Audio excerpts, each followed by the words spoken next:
Welcome back to another review of the MCU movies, and we're moving on. We went from Iron Man 3, and now we're here to Thor, Thor: The Dark World, aka I'm pretty sure everyone can agree Thor: The Dark World is the weakest MCU movie. Well, that is until Captain Marvel came in, and took that place. But anyway.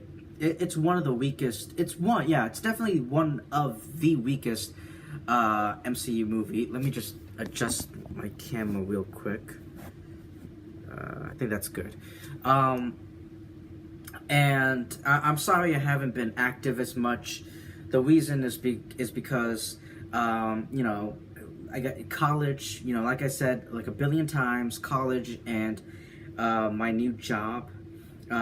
Both of them are taking so much of my time, and I come back home every day exhausted. And my old job, I'm just gonna go on a detour real quick. My old job was very short, and because of that, I had extra time. But now this new job, it's like. It kind of does feel like it's complicated. My work job is basically complicated. It's a complicated schedule. But anyway, we're not here to talk about my personal life. We're here to talk about Thor: The Dark World, aka one of the weakest MCU movies that I'm pretty sure everyone can agree on. And this is a sequel to the first Thor movie. It's not directed by Kenneth Branagh, whatever. It's directed by Alan Taylor, who I believe had something to do. I think he directed or has something to do with Game of Thrones. I may be wrong about that, but I remember watching a video or reading it on somewhere a couple years ago, somewhere around when this movie was released in theaters, and I don't have any notes. Whatever comes to my mind. I said this in my Iron Man 3 review. For now on, I'm not going to do any single. For now on, I'm not going to look at my notes. I'm not going to have notes. Whatever comes to my mind, I'm just going to say it. I'm just going to say whatever comes to my mind. If I forget something, oh well. Hopefully, I'll remember it and put it down in the comment section. But yeah, let's just dive right into it with Thor: The Dark World.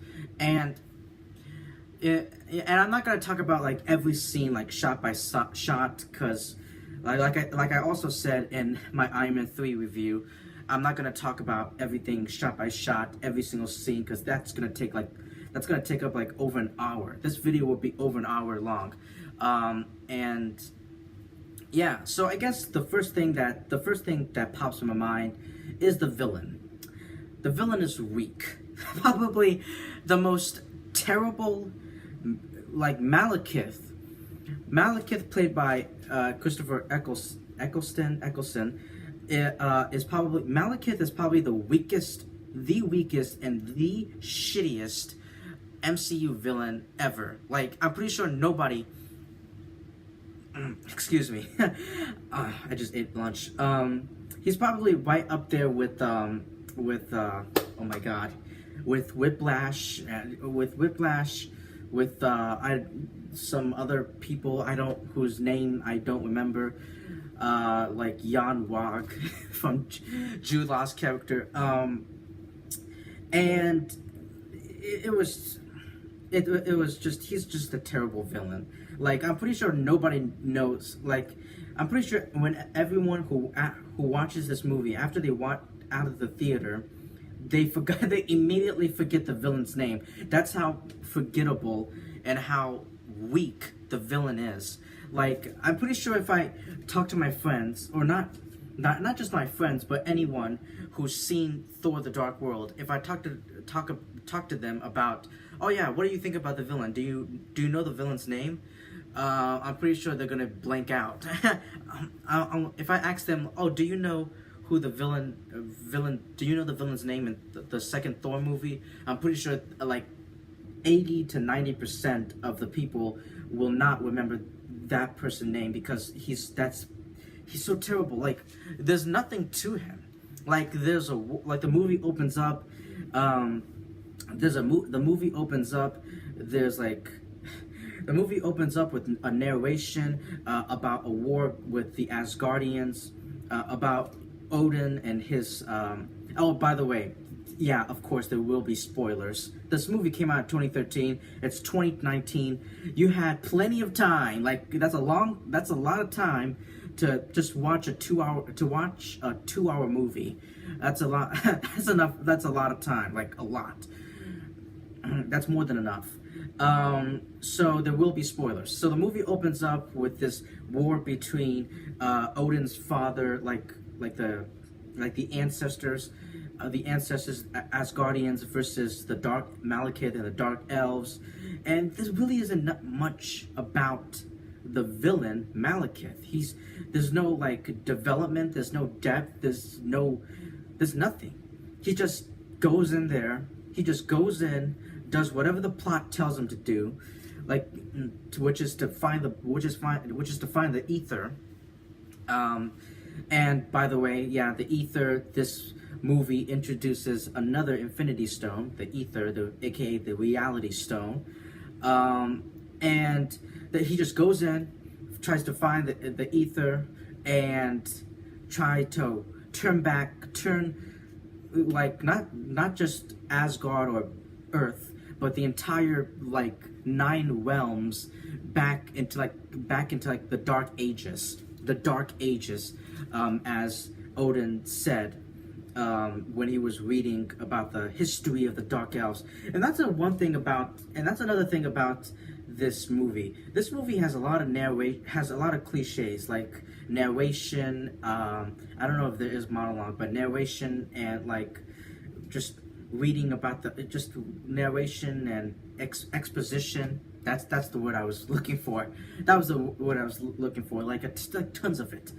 And this movie is a sequel to the first movie, and again, just like the first movie, I did not like the human aspect. I did not give a shit about the human aspect, the human part of the movie. Like, I'm so interested.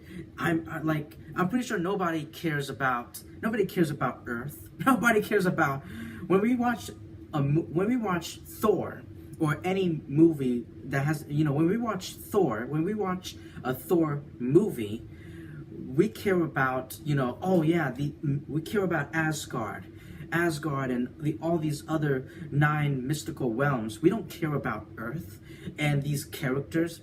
I don't care about Jane Foster. I don't care about, Eric Selvig and Darcy. And speaking of Darcy, played by Kat Dennings, a lot of people hated her character.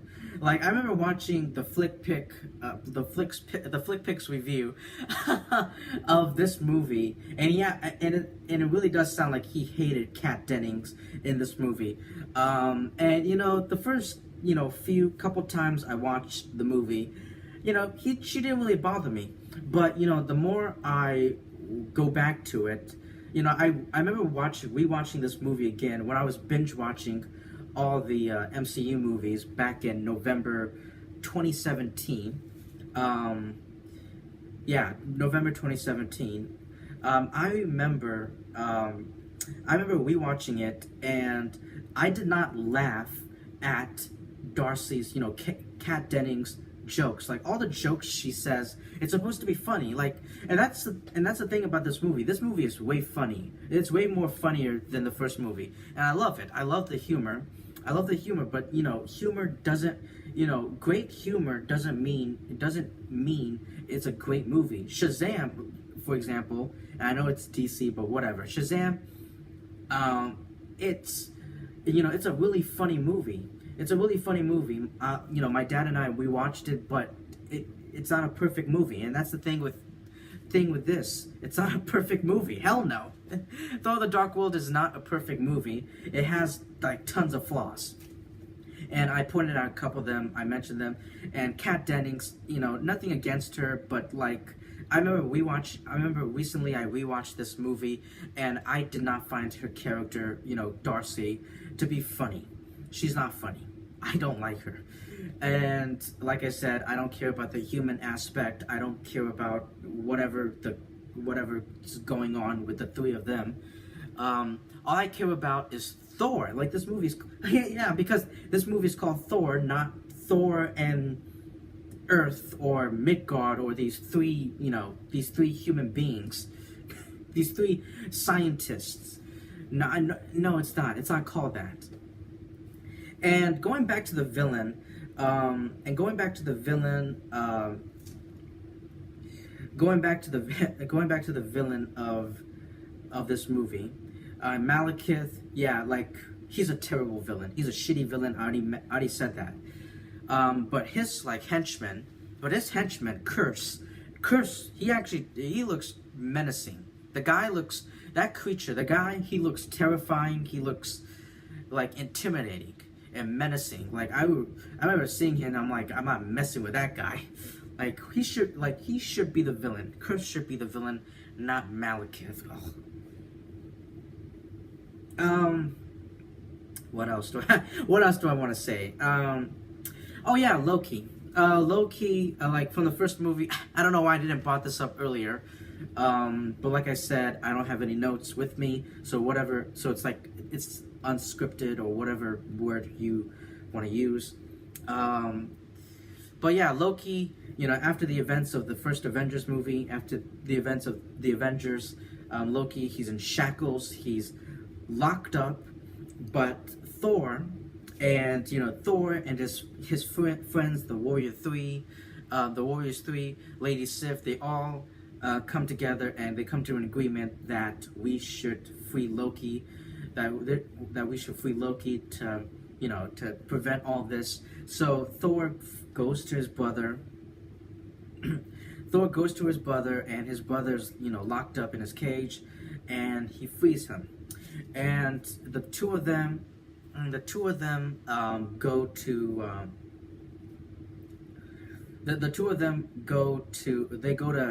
whatever Svalheim, whatever Malekith's the Dark Elves home is, whatever.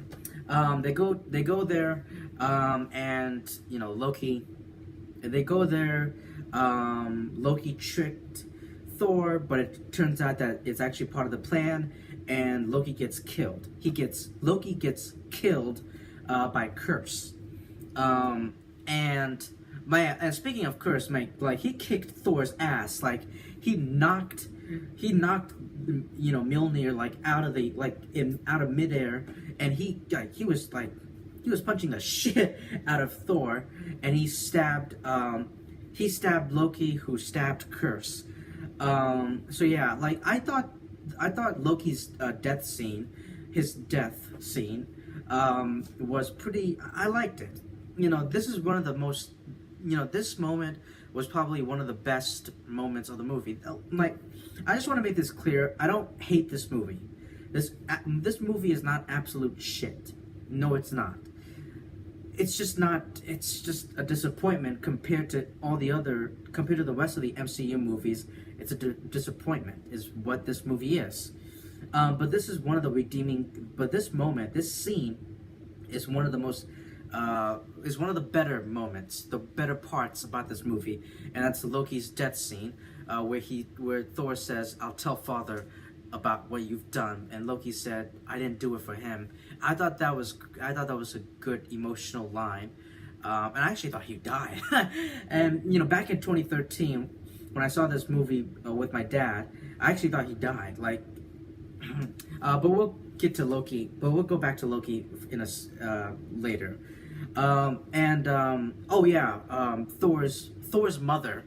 Thor's mother died.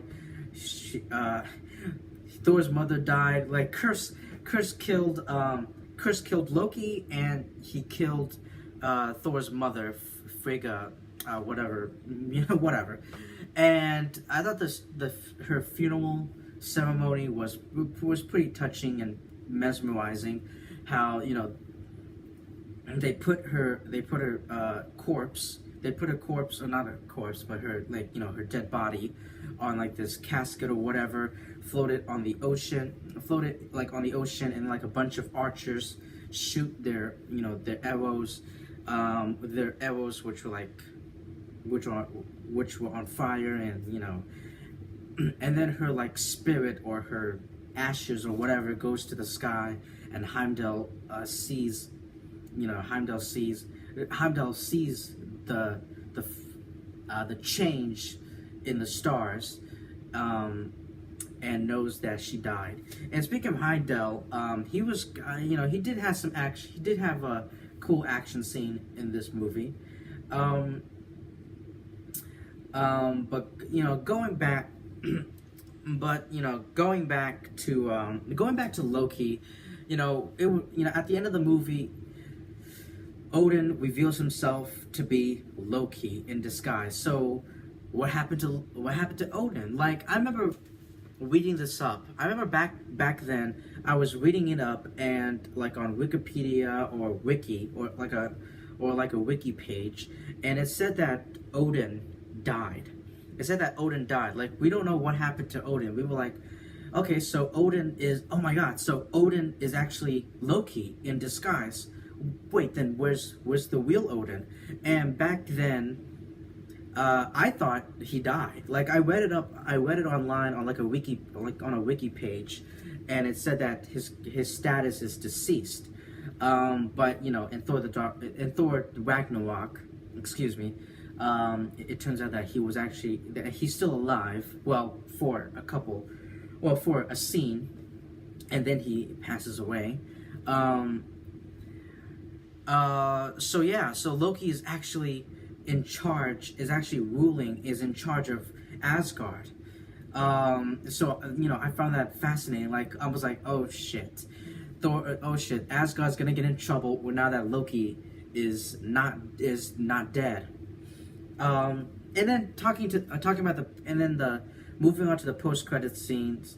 There was two. The second one we're not gonna talk about. We're gonna talk about the first one, and that is the Guardians of the Galaxy post-credit scene, with Volstagg and Sif going to the Collector and giving him the Aether. And then the Collector says, 2 down, or like, not 2 down. He either says 1 or 2 down, and there's still others out there. I think he says 1 down. I don't think, the Collector, he doesn't have 2. I don't think he has 2 Infinity Stones. Does he have the Tesseract?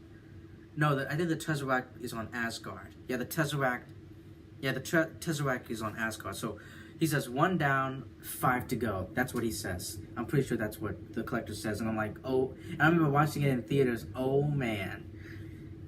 Oh man. So we got a lot to deal with. Loki is now ruling. He's now in charge.